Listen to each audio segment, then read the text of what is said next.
For today's our lecture is your RNA viruses. So we're done with the DNA. So let's now proceed to your RNA. And again, our medically important viruses, okay, are comprised of 7 families of DNA and 14 families of RNA. So now we will focus on these 14 families of RNA.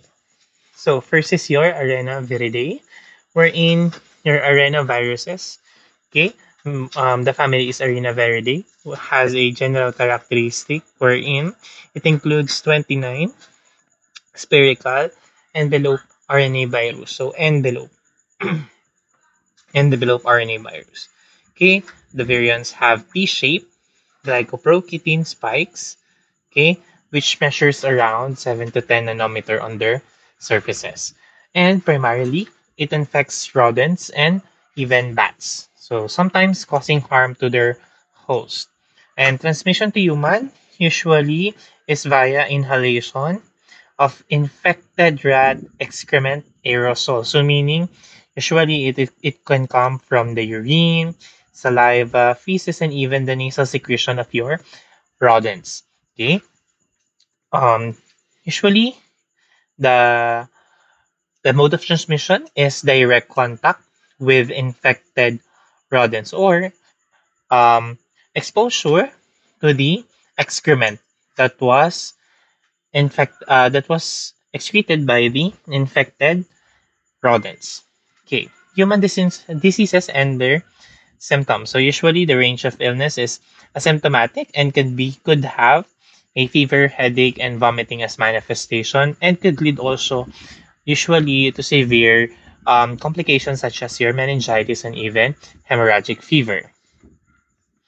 Okay, so for the notable viruses for Ariana, we do have lymphocytic um, choriomeningitis virus or your LCMV, which usually causes aseptic meningitis in the Europe and America. Then you have the Lassa virus, wherein okay, this causes hemorrhagic fever, shock, and even organ failure. The fatality rate in this case is usually around 5 to 15% in symptomatic individual. Okay, and this is endemic in West African country, causing significant morbidity and mortality in that area. So that's occur due to usually capillary leakage, okay, organ failure, respiratory distress, and even hemorrhage. So medyo severe yung complications that usually okay, leads to death.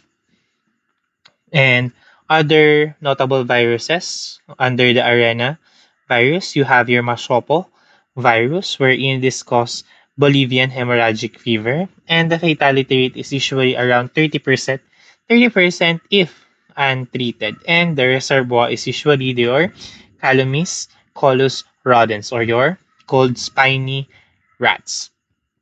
Then you have the Junin virus, wherein this causes Argentine hemorrhagic fever. Again, this is endemic to Argentina, kaya nga Argentine. Okay, the reservoir is usually the Calomis musculinus rodents. Then, your Sabia virus is which is identified in Brazil, causing severe hemorrhagic fever, but outbreaks are usually rare. And as for the animal, okay, it was not mentioned and still unknown. Okay, so the diagnosis. So we usually diagnose your arena viruses okay, via serological test or RT-PCR. Okay, so RT, reverse transcriptase. Okay, we utilize reverse transcriptase in testing your RNA viruses. Okay, and viral isolation cell culture is usually not recommended due to its low sensitivity and even high risk to lab personnel since they usually culture the live virus and again, as arenaviruses can manifest as infectious in aerosols. So this cannot be or this usually are not cultured in the laboratory in that um, precaution. Okay, so the biosafety level required in this kind of virus, we usually utilize BLS3 for your LCMV, and your BLS4 for Lassa, Machopo-Junin, and Sabia virus. So most of the arena viruses are usually under BLS4. That's why we don't usually culture them because it is a high risk virus. And your level 4 again usually only um cater, okay, highly infectious and special viruses. Okay, serologic diagnosis is difficult due to delayed immune response. But again, since this is the most safe, okay, we use this. And if RT-PCR is available in the area, this is the most um, immediate test that we could utilize, since more accurate siya than the serologic test due to the detection of the RNA virus itself. Okay, next family is Yerbunia viridae, wherein Yerbunia viridae is an RNA virus with 3 single-stranded segments. So that's why they are usually called as tripartite tripartite genome. So helical nucleocapsid enclosed in a lipid envelope, okay, capable of genetic resortment similar to your orthomyxoviruses. So genetic resortment, so they can cause mutation in your cell if you are infected, and they usually can modify their genes, okay, as immediate as they can acquire other genes from the host. Okay, transmission, primarily arthropod-borne. So usually, pag sinabi nating arthropod-borne, they are transmitted via insects, specifically arthropods, such as your mosquito, ticks, and flies, except your hantaviruses. So uso na naman, and may nauuso na naman balita about hantavirus. And again, your hantavirus is usually a rodent-borne, no? Para siyang arenavirus that is coming from the rodents. So major disease manifestation usually are encephalitis, hemorrhagic fever, and even can cause pulmonary syndrome. So what are the notable viruses under Bunya viridae? You do have your Bunya virus, wherein Lacrosse virus, California encephalitis virus are included in this genera.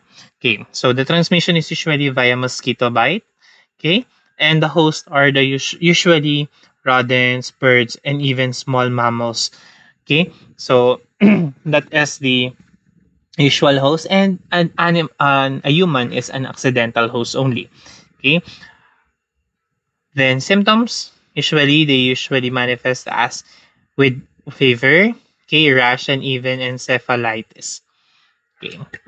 Next is your plebovirus, wherein this is also known as your Rift Valley fever virus. The transmission is usually caused by flies, and the host animal are usually sheep, cattle, and domestic animals. So the symptoms, same pa rin. Meron silang manifestation ng encephalitis. Ang unique dito, it has conjunctivitis, and again, the hemorrhagic fever. Hindi mawawala sa hemorrhagic fever and sa encephalitis when it comes to Bunya viridae. And when you say hemorrhagic fever, this usually manifests with petechial rash, ecchymosis, nose bleeding, blood vomiting, and even bleeding of gums. Kasi nga hemorrhagic, you are bleeding. Okay? With, again, accompanied with a fever. So other notifiable viruses under your Bunya viridae is your Nairovirus, wherein this is also known as your Crimean Congo hemorrhagic virus, transmitted by ticks naman. And the hosts are usually cattle, goats, and hares. Okay?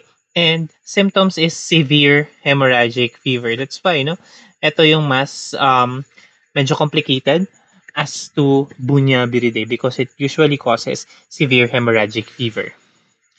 Next, your hantavirus. Ito. Yan, trending na naman ngayon ang hantavirus. So, hantaan virus or Korean hemorrhagic fever virus or Sin-Nombre virus. Transmission is usually rodents, okay? Or usually deer mice, pwede din. The species is usually common is the deer mice. Inhalation of aerosol excreta. Sabi ko nga kanina, para siyang katulad ni arena virus because aerosolite ay aerosolized excrement ang usually caused ng hantaan virus. And no arthropod vector required for your hantaan virus. So tandaan natin, no arthropod under Yerbunia viridae. Siya lang ang walang arthropod. Because again, excrement of your rodents. Then, manifestation is severe pulmonary syndrome. At siya lang din yung naiiba when it comes to Bunya viridae manifestation. So again, balikan natin yung mga previous na Bunya viridae. Lagi sila merong hemorrhagic fever and again, your encephalitis. Okay, the encephalitis. So, yan. So, kay hantavirus, severe pulmonary syndrome wherein this is accompanied with fever, muscle ache, respiratory distress wherein this is the most severe, and of course shock with pulmonary edema. That's why severe pulmonary syndrome. Next, Calliciviridae. So for Calliciviridae, okay, family Calliciviridae, under this one is your caliciviruses, wherein they have the structure of small virus with size of 30 to 38 nanometer, non-envelope, so meaning they are naked, and single-stranded positive sense RNA with icosahedral symmetry.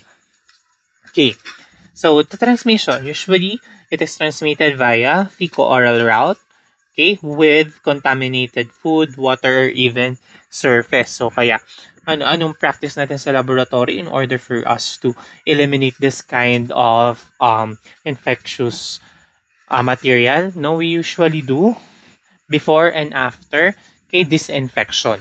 Before the procedure and after the procedure, we disinfect. Okay, so primary human pathogens are your norovirus and your saprovirus. So your norovirus is formerly known as your Norwalk virus. Ang palatandaan namin dito dati kasi Norwalk, adult onset or adult yung patient. Sapovirus is formerly known as your saprovirus, endemic in your Sapporo. Okay, so diseases and symptoms. Usually, they cause acute gastroenteritis with manifestation of vomiting, nausea, abdominal cramps, and even watery diarrhea. Again, your norovirus infects all ages but usually commonly seen in adults. And while sapovirus most commonly infect your infant and toddlers. Okay, so pag si sapo, sa sapupunan o sinapupunan, so baby pa. Pag Norwalk kasi siya dati, so nagwo-walk, adult na. Okay, incubation period usually 1 to 2 days and symptoms last usually 1 to 3 days. They are highly contagious, kaya nga fecal-oral route, and usually even the surface kaya nilang mag-survive. So low infectious dose, usually around 100 virus particles can already manifest a symptom. Okay, and prolonged shedding could last up to 2 to 3 weeks post-recovery. So, after mo mag-recover ng 1 to 3 days, yan, sabi nga natin, so around 1 week, nag-recover ka na from your infection or your gastroenteritis. Still, after 2 to 3 weeks, pwede ka pang mag-shed ng virus. And pag sinabi natin nag-shed, okay, still, you are excreting the virus via defecation, and your feces are still highly contagious as to that part. Okay, kaya nga it is good that here in the Philippines we usually now practice hygienic toiletries. Okay? Pero dati yan, same with Hepa A, your hepatitis A, same sila ng transmission. Okay. Epidemiology and public health impact, wherein the leading cause of viral gastroenteritis worldwide, okay, is your caliciviruses, and this is around approximately 80% of non-bacterial causes. So, hindi lahat na nagtatae bacterial cause. Okay? Usually, meron ding viral. And more than 50% of foodborne outbreaks in both developed and undeveloped countries. Okay? Next, frequent outbreaks is usually in cruise ships, school, nursing homes, hospitals, summer camps, and even in restaurant. Anong common denominator nito? Usually, ang preparation ng food ay iisang lugar lang. Okay? Common denominator nito mga to, again, isang place lang ang pinagpe-preparean ng food. Okay, environmental stability. They are resistant to water treatment and usually survive in surfaces. That's why, no? Sinabi natin kanina, you need to disinfect your working area before and after you do your laboratory procedure. So how do we diagnose this? Usually we utilize your RT-PCR, which is the most sensitive and most specific test, since again, no, the detection is by the genome itself. Next, you could utilize ELISA or serological test, but again, it has a lower sensitivity and specificity unlike your RT-PCR. This cannot be cultured in the laboratory. Next is your coronaviruses or your coronaviridae. Okay, for your coronaviridae, again, okay, this is usually composed of your coronaviruses and the genera is usually under torovirus or coronavirus or your cough. Okay, so structure, usually they are pleomorphic. They vary in size and shape, but usually they are medium-sized virus and envelope RNA virus. So they are crown-like. That's why they are called corona kasi mukha silang crown, corona. Surface projection visible under your electron microscopy. Again, most of your viruses are only visible under electron microscopy except one, which is your Poxviridae. Okay? Kaya pwede siyang makita sa um, bright field microscopy. So the transmission is usually via person to person with via contaminated respiratory secretion or aerosol. So we are very familiar with COVID-19. Okay, because this is the recent pandemic caused by coronavirus. But usually, no, we already had previous encounter with coronaviruses, and later on we will discuss each of everyone. Okay, so they present usually with high concentration in nasal passages, and that's why our collection technique for this is your nasopharyngeal and oropharyngeal swab.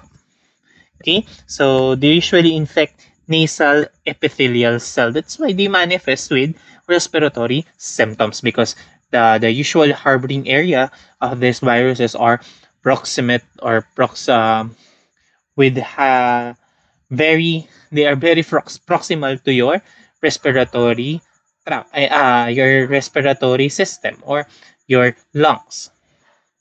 Okay, common human coronavirus infection. So causes, okay, of cold and respiratory infections along with rhinoviruses, which are usually 55% of your common colds and may cause diarrhea in infants. No, not only in infants. We already saw this during the COVID-19, wherein the usual manifestation of the patient is lower bowel, loose bowel movement, your LBM. Okay, so detected in stool samples via electron microscopy. That's why, previously in COVID-19, they suggested that we utilize the stool since it can be collected in non-invasive way. We can utilize stool daw as a specimen for COVID-19, but unfortunately, okay, the the manifestation or the COVID-19 is low yield with your stool sample. Okay, so we have severe coronavirus outbreak. We have first is your SARS. So this was an outbreak during 2002 and 2003, which origin also in China, your Guangdong province. Okay, sa Guangdong province, China, and likely from Palm Civet in live animal market. That's why no most of the viruses or most of severe diseases came from China because they usually like exotic food and consumption of animal that are usually okay. You don't know how they usually or they have diseases. Okay, kaya no, most commonly sa China nag-originate. And this one, no, palm civet. Civet yung para this usually is parang cat. Okay, the civet. Um, Yan naman nagsimula ng SARS. And no, it has also a global spread, but this doesn't cause the pandemic by that time.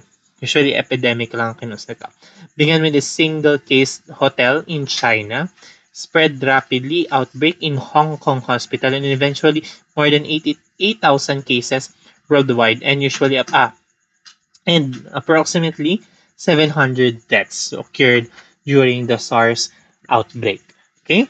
And the symptoms progression, usually incubation is around 2 to 7 days, almost same with COVID-19. And early symptoms is high fever, headache, myalgia, and malaise. So, kaya nung COVID-19, ito na din yung binabantayan nating signs and symptoms because, okay, again, same family usually manifests with same signs and symptoms. And no, very common ang headache, high fever, myalgia, and even malaise during COVID-19. The progression, usually dry cough to dyspnea, and even severe respiratory distress. So same na naman ni COVID, and requiring hospitalization and even mechanical ventilators. That's why, um, if you notice, no, during COVID-19 pandemic, nakakaubusan tayo ng mechanical ventilator. Okay, so next, okay, they have high infectivity wherein secondary attack rate is more than 50% among healthcare worker carrying for SARS-CoV SARS patient. Kaya this is also known as your SARS-CoV-1. Okay? SARS-CoV-1 kasi sa SARS-CoV-2 is your COVID-19. Okay? So again, no, healthcare workers are the usual having manifestation of high infectivity. Okay, and they are the commonly infected individuals kasi nga sila yung nagkikare sa patient na meron. Okay, peak viral load occurs in second week of illness and making late stage patient highly contagious. So same din, mapagpagaling na tsaka lang mas effective. Containment efforts and outcomes. So the CDC case definition in global infection control efforts have contained the outbreak by July of 2003 and no human cases detected since, but animal reservoir still no live are potential risk for future outbreaks. Kaya nga nagkaroon na tayo na naman ng COVID-19. So after that, your SARS-CoV-1 or your SARS, we had your Middle East Respiratory Syndrome or your MERS-CoV. Usually, this manifests with the same signs and symptoms with COVID, your SARS 1 and 2. And this happened in 2012 up to present because no, we can still detect MERS-CoV. Okay? And global cases, approximately 2,600 cases reported, majority in Saudi Arabia. Ano, ang naging problem natin with this one dati is our OFWs in Saudi Arabia because we have a lot of um, OFWs in Saudi Arabia. And okay, they are very high risk. And it has a fatality rate of approximately 35%. So signs and symptoms. So signs and symptoms, similar to SARS but more severe and higher for fatality rate. Kaya noon that time, grabe yung takot ng Pilipinas when it comes to MERS-CoV kasi yung mga OFW natin na coming from Saudi Arabia are highly suspected with MERS-CoV. Okay? Causes usually pneumonia and kidney failure. Okay. Next, transmission. Limited to human transmission, mostly in healthcare settings. Same lang kay COVID-19 at kay SARS-1. And current status, no sustained human transmission but sporadic outbreak continues. Kaya hindi pa rin siya, present pa rin si MERS-CoV hanggang ngayon.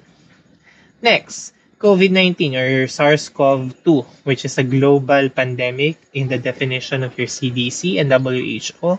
This happened in December 2019 up to present. So December pa lang meron na.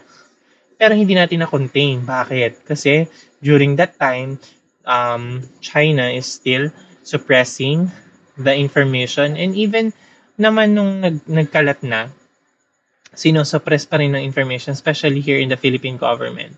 No, madami pa rin sila pinapasok. Hindi katulad nung MERS-CoV at SARS na nagkaroon talaga ng border lockdown when it comes to the Philippines. And first identified, okay, December 2019 in Wuhan, China. Same ang nangyayari kay SARS-1 at SARS-2. So like the origin are usually the bats.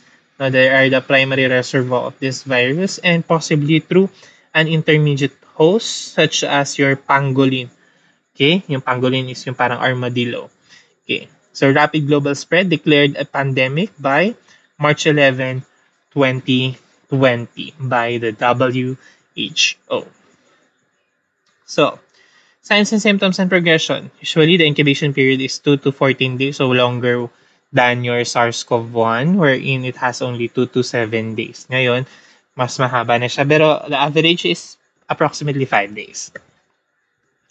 Common symptoms: fever, dry cough, fatigue, loss of taste and smell, and muscle ache. So this is unique in COVID-19, the loss of taste and smell kaysa kay compared with your SARS-1. Okay? Severe symptoms usually manifest with pneumonia, acute respiratory distress syndrome or your ARDS, and multiple organ failure. Kaya, no, very nakakatakot by that time, lalo na nung wala pang vaccine, and okay, the management is very difficult since it is a novel. When we say novel, okay, when we say novel, dati ang pangalan pa, novel coronavirus 19. Okay, or novel coronavirus. Bakit novel? Kasi when you say novel, bago. Okay, bago. And by that time, hindi pa siya nabibigyan ng pangalan. Kaya after some time, binago nila into COVID-19. Okay, transmission. Highly contagious, spreads via respiratory droplets, aerosol. So the transmission, highly contagious, again, respiratory droplets, and even aerosols and contaminated surface. Kaya nga, nagde-decontaminate tayo by that time, lagi. No, kahit yung PPE, dinadecontaminate or dinidisinfect natin. And merong isang very rare case. May isang namatay na doktor, military doctor, after being disinfected with, nung pinapaliguan pa that time yung mga healthcare worker ng disinfecting material. Wherein, no, very concentrated pala yung naipaligo sa kanya. Kaya after niya ma-expose doon sa reagent na yon, eventually he died. Okay, a very, very controversial one. Bakit? Kasi daw sobrang concentrated, hindi man lang daw na double check yung concentration before giving it to the personnel. And usually, they can be asymptomatic and pre-symptomatic is also possible. Kaya ang problem natin by the time yung mga asymptomatic, kasi labas sila ng labas. Okay, kasi wala sila nararamdaman eh. Okay? So the variants and mutation and coronavirus or COVID-19 mutated rapidly. Major variants identified, we had the alpha, yung mga naririnig nyo that time sa TV. Alpha, beta, gamma, delta, omicron, meron pang delta cron. Okay? And sa variants ng omicron, madami pa yan. So, pero ito lang yung sinama natin. Then, your omicron variant were in highly transmittable but less severe than your delta variant. Okay? Kaya by that time, hirap na, when I was still working with epidemiology, we are very, very, it is very hard on our part to communicate kasi ang bagal ng sequencing natin by that time. Okay? Mahirap yung pa-sequence natin. And, hindi lahat pumapasok sa criteria for sequencing. Pero yung pala, ang kapit na nilang variant is the Delta one. That's why, it is very hard for us if we don't have the right machineries and equipment for this kind of outbreaks. Kaya nga, buti madami na ngayong molecular laboratory here in the Philippines. And most of our medical technologies, you are now trained with molecular biology. Okay. Impact and response. So global cases, around over 700 million confirmed case. Iba pag sinabi natin confirmed case. Okay, iba yung suspected, iba-iba yan. So I hope that you already learned that in your epidemiology. Millions of death worldwide and healthcare burden because na-overwhelm ang ating mga ospital because kulang ang facility, ICU shortage because mabilis yung fatality nito and the the respiratory distress is very fast. Okay? It requires ICU agad. Kaya nga, no, very, very hirap by that time. Lalo na in the first year of COVID-19. Economic and social impact, of course, the lockdowns. Okay? And travel restrictions. Work and school closures. Kaya sobrang grabe yung naging impact ng COVID-19. So how do we test and diagnose? The RT-PCR, this is the gold standard, but we can utilize rapid antigen testing for quick screening. Still has a higher sensitivity.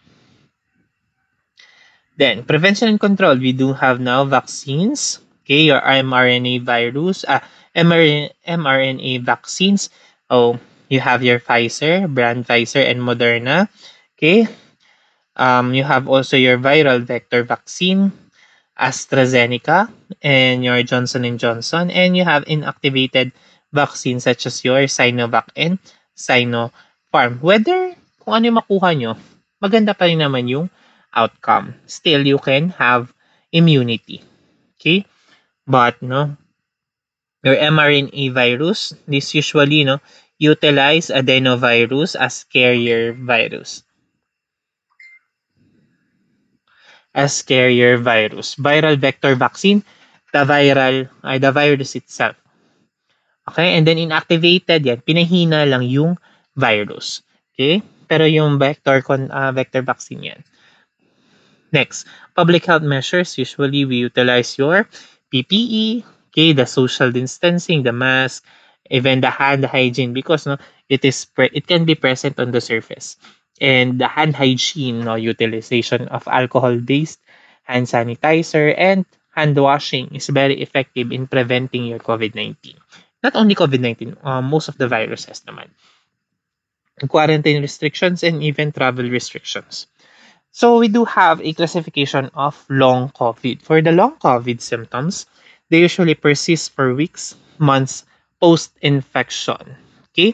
They usually manifest with fatigue, brain fog, joint pain, and even breathing issues because this COVID-19 affects the lungs. And what is the problem with the lungs by that time? It can manifest as lung scarring. Okay, nag-i-scar yung tissue ng lungs mo. Kaya, pagka may scar yung tissue mo, mas mahihirapan mag-expand yung lungs. That's why they have breathing issues with long COVID. Okay, so this is a table comparing your SARS virus, MERS, and your COVID-19. Okay, so the origin, total cases, and so on. Next, your Filoviridae. For your Filoviridae, the viruses under this are your Marburg virus and your Ebola virus. And the common denominator here is it spread in African country. Okay, so the structure, negative sense, single-stranded RNA virus, and they are pleomorphic in structure and filamentous with envelope. Okay, the length is usually 800 to 1,400 nanometer with a diameter of around 18 nanometer. The characteristical shape of this one is it is thread-like, shepherd's hook, U circular. So kaya mukha siyang corkscrew, mukha siyang spirochete, o kaya naman mukha siyang shepherd's hook, yung may ganyan, or ganon, yan, or U, ganyan.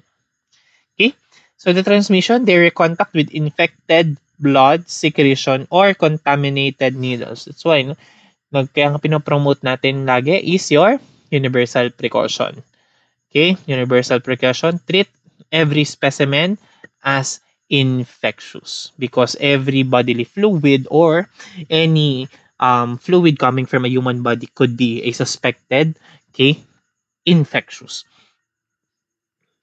person-to-person transmission via bodily fluids. Okay, possible aerosol transmission. Example is your Reston Ebola virus in primates that transmitted via aerosol. And the reservoir believes to be bats and wild monkeys. And human acquire infection through contact with infected animals by how? By eating them, okay, by socializing with them, and even with hunting them. Okay? So yung mga yan. So first is your Marburg virus or Marburg virus. Okay? So this discovery identified in 1967 in Marburg, Germany. Okay. Source is African green monkeys. So again, sabi ko nga sa Africa to nanggaling. And imported for polio vaccine research. That's why. Okay. Kaya in-stop by that time yung polio vaccine because of this. Okay. The outbreak location is in Germany, Serbia, formerly Yugoslavia, and African regions. It has 31 cases, 7 fatalities in initial outbreak. So, initial outbreak yun ha, nung una pang outbreak. Signs and symptoms and progression. Incubation period around 2 to 21 days, and early symptoms usually high fever, severe headache, and myalgia. It can also be accompanied with vomiting, abdominal pain, pharyngitis, and even conjunctivitis. Okay. Severe symptoms. They usually can manifest with hemorrhagic fever and multi-organ failure with vascular collapse. Kaya, no, bleeding yung manifestation. And the fatality rate, 23 to 25%. Next is your Ebola virus. Okay. Discovered in 1976 in Democratic Republic of Congo, formerly Zaire and Sudan. So, named after Ebola River in Democratic Republic of Congo. Major outbreaks no, in 1976 in Syrian Sudan with 602 cases and 431 deaths. So, ang laki. Yung case niya, 200 lang yung, around 100 plus lang yung nakasurvive. And in the year 2014 and 2016, nagkaroon ulit ng outbreak yan in West Africa. Kaya nauso ulit yan si Ebola virus. Wherein it has 28,000 cases and 11,000 deaths. And in 2018 to 2020 in Congo, okay, second largest outbreak with 3,000 plus cases and 2,200 deaths. So, your Ebola subspecies, so you do have your Zaire, Sudan, Bundibugyo, okay, Thai forest, and your Reston. So, si Reston Ebola in the Philippines but non-pathogenic to human. Ano ulit to? In your monkeys. Okay? So, other than, yan. Signs and symptoms, incubation period, 2 to 21 days, and early symptoms, sudden fever, headache, muscle pain, fatigue, sore throat, and conjunctivitis. Okay? So, severe symptoms, severe hemorrhaging with internal and external bleeding and vomiting. Okay, diarrhea, rash, kidney and liver failure, and hypovolemic shock and organ failure. Bakit nagkakaroon ng ganyan? Kasi nga, okay, ano ba nangyari kay Ebola? Si Ebola kasi para siyang sinisira niya yung cells. Okay, they are bursting the cells. And no, kaya nga ang manifestation niya is usually muscle pain, fatigue, okay, and even gastrointestinal and organ failure kasi nga they are destroying your cells with lysis. Okay? They usually replicate with lysis formation. Okay, transmission, human to human, direct contact with infected bodily fluids. That's why by that time, yung mga traditional faith healers nila yung mostly affected and the healthcare workers. Bakit? Kasi they directly interact with the patient without any protective equipments. Okay? So, blood, saliva, vomit, urine, feces, semen, okay, breast milk, and even sweat is transmissible or can be a transmission, okay, mode of transmission for this kind of virus. And nosocomial is common nosocomial infection is common with this type of virus. Healthcare workers is at higher risk, sabi ko nga kanina. Okay? And this countries are very well, we know that African countries are not that fortunate in having resources, especially in medical resources. So sa PPE, doon pa lang is talo na agad sila. Kaya very dami buhos ng donation by that time. Lalo na nung 2014, 2016 na outbreak and even in the 2018. Okay, animal to human, bats are suspected as primary reservoir and consumption of infected bushmeat such as your monkey and fruit bats are linked to outbreak. Okay? So, a fatality rate, no, Sir Ebola, 90% ang fatality. Sudan, around 50 to 60, and yung Bundibugyo, 20 to 40%. So, how do we diagnose? RT-PCR pa rin. Okay? It's the gold standard for this one. But we could utilize your ELISA, such as your antigen capture, okay, IgM, and even electron microscopy by identification of filamentous viral morphology. So, patandaan nyo, filamentous, Ebola agad. Cell culture can be grown in BLS4 containment facility because they are very highly contagious. Okay, treatment, no specific antiviral cure, but we usually utilize supportive care. Pag sinabi natin supportive, kung ano lang yung manifestation mo, yun lang yung i-address natin. Such as your intravenous fluid with dehydration, oxygen therapy with your respiratory distress, blood transfusion because of the hemorrhage, and electrolyte replacement because of your gastrointestinal manifestations such as your vomiting and diarrhea. Organ support for severe cases since we do have multi-organ failure. Experimental and approved therapies. So we do have monoclonal antibodies such as your Emazeb, no? And Ebanga. So yan yung mga brand. So they are FDA approved for treatment of Ebola, and antiviral drugs such as your Remdesivir. So these are tested in outbreaks. So we also have vaccines that are under clinical trial. So Ervevo is the highly effective with 90% and they are usually used in response to outbreak. So nice to know na lang yung others. Next, Flaviviridae.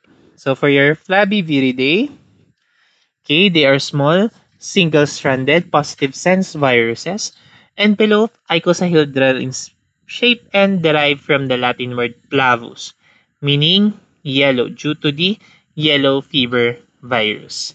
And most are also known as arboviruses that are usually transmitted by an arthropod, specifically your mosquito and ticks. So exception is your hepatitis C because they are non-vector borne.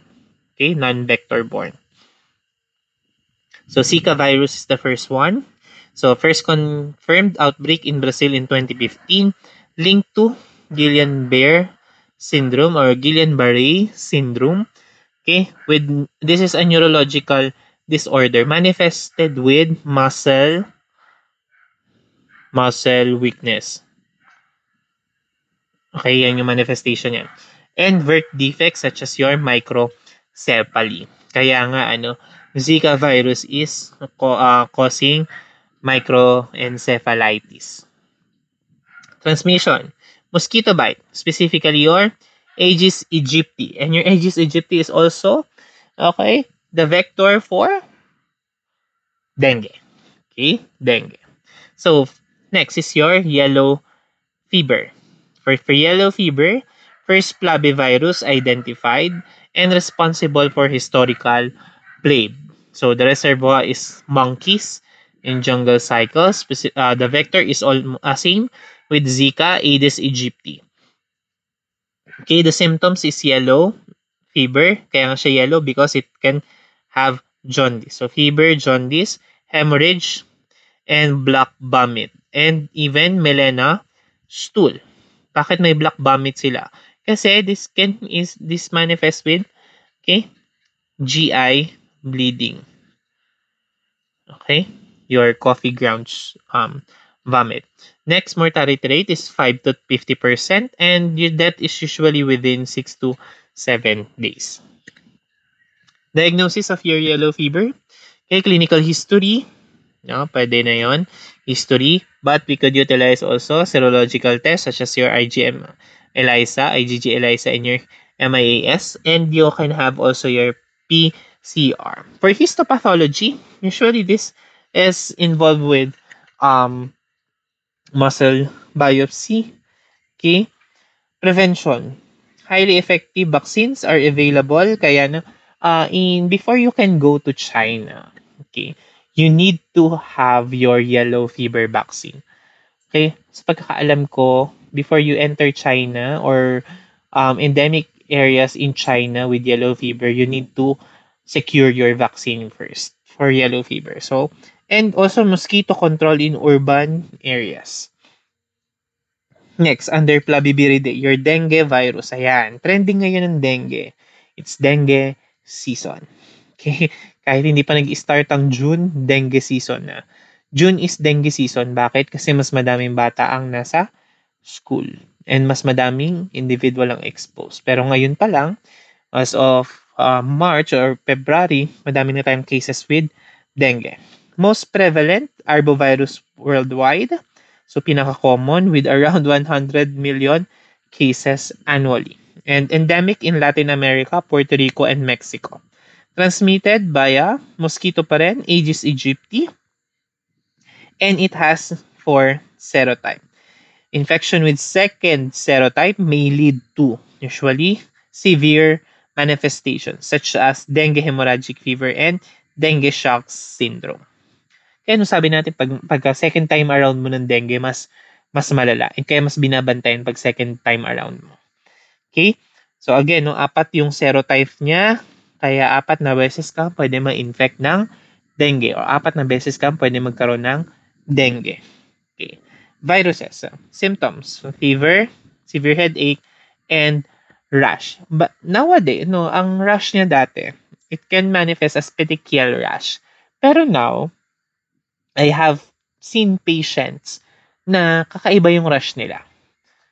Mukhang slap cheek yung rash nila, mukhang sandy yung rash nila, hindi na siya yung usual manifestation of um, petechial rash. That's why, nung one time, one of my patients manifested with yung parang slap cheek na sandy yung itsura ng rash.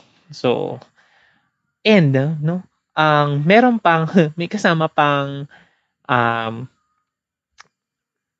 involvement ng respiratory system. So may colds yung bata. So I suspected with measles. So I checked for complex spots and others, but fortunately wala yung pasyente. So nakapagpa CBC ako, normal yung counts, normal yung platelet. Hanggang 3 times ata ako nagpa CBC or basta yun. Then since hindi na kaya, sabi ko refer na to Pedia. And the Pedia also seen it as what I saw. Then, thinking, since we do have a lot of cases of dengue, she suggested to have a DNS, NS1 test, your dengue NS1. So, outcome ng patient, he is positive with NS1. So, immediately we treated with dengue. So, very unusual na yung manifestation ng dengue. Kaya, yeah. Okay, very short story lang. Okay, severe case, usually 200 to 50,000 dengue hemorrhagic fever case annually, and with approximately 25,000 deaths annually. So, diagnosis, we could utilize ELISA, yan yung sinasabi ko kanina, your dengue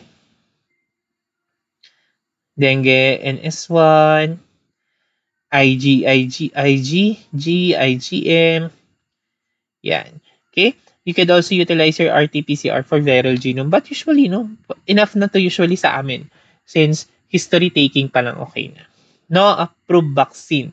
But nung time na Dengvaxia. The Dengvaxia. Dengvaxia.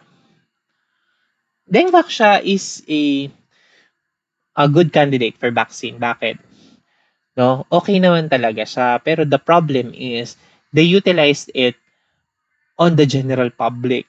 Pero ang dapat indication ng Dengvaxia, if you already had one or two cases of dengue, you can have the Dengvaxia as a prevention for the third and fourth serotype. But, no, since this was rolled out in the general public, kaya nagkaroon ng problem, nagkaroon ng mga iba-ibang manifestation kasi nga, hindi siya talaga approved for that use.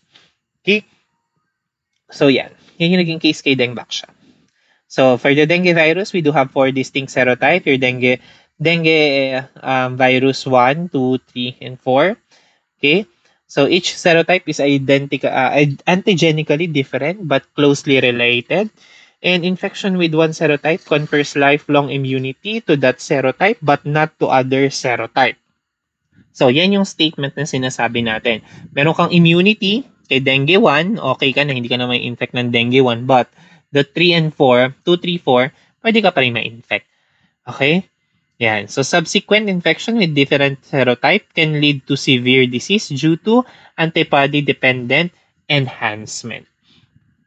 So, yan. This is differentiation between your serotypes. So, dengue 1, globally spread, and typically manifests with mild to moderate dengue fever. So, notable outbreaks, Pacific Islands, Southeast Asia, and your Latin America. Dengue 2, Asia, America, Africa, same with dengue 3, but no, most commonly linked with severe disease and hemorrhagic fever, C, dengue 2. Okay? And associated with your dengue shock syndrome. And your dengue virus T can cause severe disease including your hemorrhagic fever naman on your 3. And 4, less common, usually found in Asia and America, and milder yung case. Same with your dengue 1. And outbreak are seen in Central and South America. So first infection was with any serotype typically causes mild to moderate dengue fever. And second infection with a different serotype, more severe because of your ADE. Ano ba yan? So pre-existing non-neutralizing antibodies from the first infection bind to the new serotype but fails to stop it. And this helps the virus enter immune cells, leading enhanced viral replication. Kasi nga, akala ng katawan mo, meron ka ng antibody for that. So, nagre-release ang antibody for dengue. But since this is a very different serotypes, no, mas lalo lang lumalala. Kasi nga, hindi nare-recognize ang katawan mo na iba. So, immune siya doon sa antibody na yun. Walang effect sa kanya. So, mas lalo na kapag infect lang yung virus. So, that's ADE or your antigenic that they call this your ADE, your antibody-dependent enhancement. So, increase the risk of your antibody-dependent enhancement, your dengue hemorrhagic fever, and your dengue shock syndrome. So, pag hemorrhagic fever, internal bleeding, low platelet count, and even plasma leakage. That usually results with dehydration. So, pag dengue shock syndrome naman, blood pressure collapse, organ failure, and high fatality rate. So, clinical progression of severe dengue, usually the febrile phases. The phase usually is around 2 to 7 days. Okay, high fever, severe headache, joint and muscle pain, and is common, and rash. Usually, the fever is on and off. Okay, on and off. Critical phase. Okay, severe plasma leakage leading to dengue hemorrhagic fever or dengue shock syndrome. And the warning signs of this is usually vomiting, persistent vomiting, and abdominal pain, and difficulty of breathing.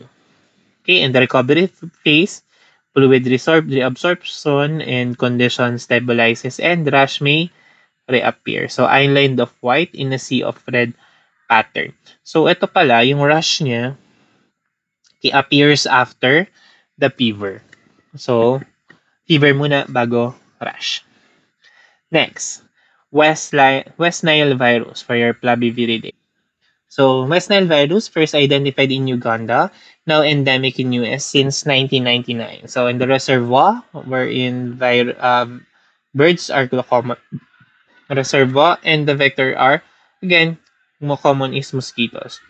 So, the human transmission, usually blood transfusion and organ transplant, and even breast milk can be a um, carrier. So, symptoms, fever, leukopenia, it can progress to encephalitis. And the diagnosis is via IgG-IgM of serum or CSM. Or even PCR can be utilized. So control, mosquito surveillance, and control measures. Next, hepatitis C.